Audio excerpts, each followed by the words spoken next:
गुफ्तगू हम करेंगे। शकील अहमद बेग साहब हमारे साथ मौजूद हैं, चेयरमैन हैं कंज्यूमर राइट्स प्रोटेक्शन काउंसिल के। बहुत शुक्रिया शकील साहब, प्रोग्राम के लिए आपने वक्त निकाला। हम तो ये समझ रहे थे कि एक्सपोर्ट पर पाबंदी लगेगी, केला और प्याज सस्ते हो जाएंगे, लेकिन ऐसा तो कुछ भी नहीं हुआ। गवर्नमेंट ने फैसला तो लिया, लेकिन ग्राउंड पर उसकी इंप्लीमेंटेशन तो नजर ही नहीं आ रही शकील साहब।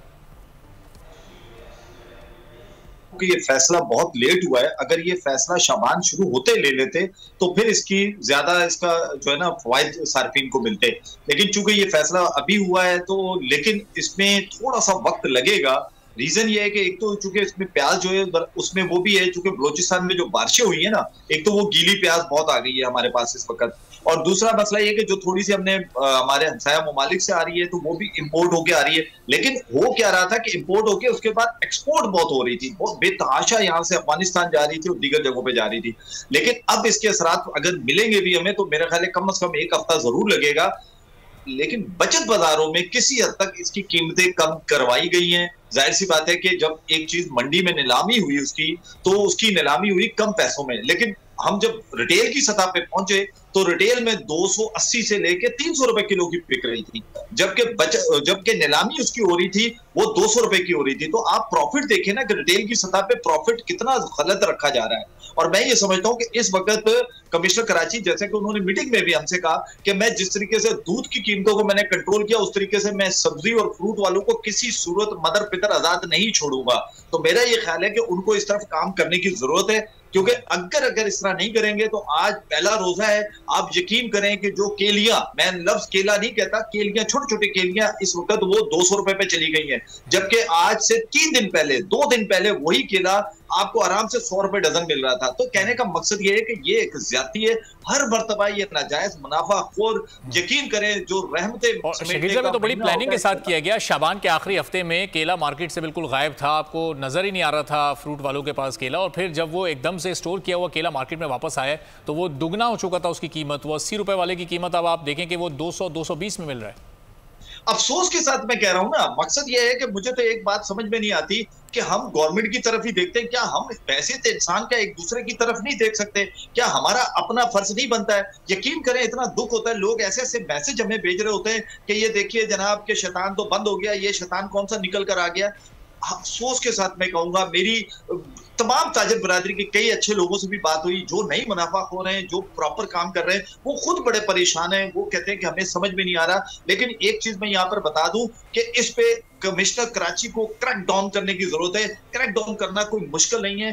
वो कैसे है कि न्यू कराची, लालू खेत, ये वो जगह, मलीर, इनमें लियाकत मार्केट, ये सारे एरिया जहां पर एक एक बंदे के 1000, 1500, 2000 के करीब ठेले, वो आगे से किराए पर रेंट पे चलाता है। जब तक उनको गिची से नहीं पकड़ेंगे, उनके खिलाफ क्रैकडाउन नहीं होगा, ये सुधरने वाले नहीं है। क्योंकि हमारी जो इस तरह की माफियाज है ना, जो लूटती है लोगों को, नाजायज मुनाफा लेते हैं, ये चाहते हैं कि इनको जब तक डंडा ना किया जाए, इनको डंडे की से ही सुधरने वाले। लेकिन शकील साहब, इसका कुल वक्त हल क्या है? ये ऑप्टिक्स के लिए, सिर्फ दिखाने के लिए कभी कभार छोटी मोटी कार्रवाई हो जाती है, 2-4 रोज तक वो नहीं लगाए जाते वो स्टॉल्स, और उसके बाद तीसरे चौथे दिन फिर वो वापस आ जाते हैं और फिर उनकी मनमानी शुरू हो जाती है।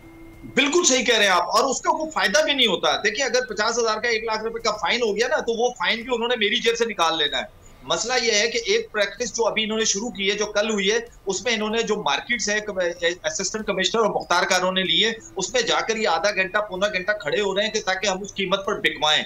तो एक तो ये प्रैक्टिस अच्छी है कि अगर इसे कंटिन्यू करेंगे तो इसके थोड़े से असरात पड़ेंगे अच्छे, पॉजिटिव। और दूसरी बात यह है कि फाइन का उनको असर नहीं पड़ता।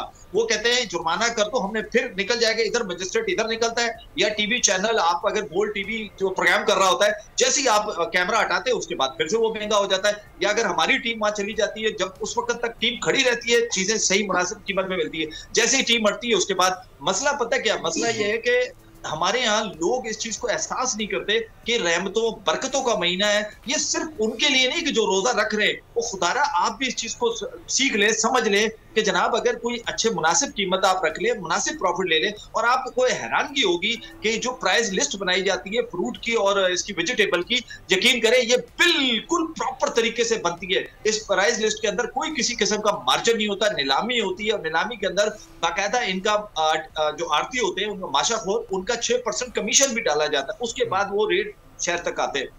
15% इनको प्रॉफिट भी दिया जाता है। तो मेरा ख्याल है 15% से ऊपर का तो किसी को हक नहीं पहुंचता, लेकिन यहाँ तो पहुंचने के बाद वो जो चीज है जो वहां से चलती है 70-80 रुपए की, शहर में बिकती है 200-250 रुपए की, क्योंकि ये एक अलमिया बन गया है। आज मिर्चों की कीमत देख ले, आप जाए मंडी में आज भी इस टाइम 35 से 40 रुपए किलो है, शहर में वो 40 रुपए नहीं 50 रुपए पाव मिल रही है। यानी कि आप अंदाजा करें, जो 50 रुपए वाली चीज है वो शहर में आपको 200 रुपए किलो मिल रही है, मंडी में वो 50 रुपए। और जब इनसे ज्यादा बात करो तो एक ही जुमला इनका निकलता है कि जनाब पिच्छों से महंगी है, वहां मंडी से महंगी है। झूठ बोलते हैं ये बेसिकली, ये वो लोग लूट मार करने आए हुए हैं, इनको बिल्कुल इस चीज का एहसास नहीं है। ये यही एहसास कर ले कि मुसलमानों का एक बहुत बड़ा त्योहार है। बहुत बहुत शुक्रिया शकील अहमद बेग साहब, चेयरमैन प्रोटेक्शन काउंसिल हमारे साथ मौजूद थे।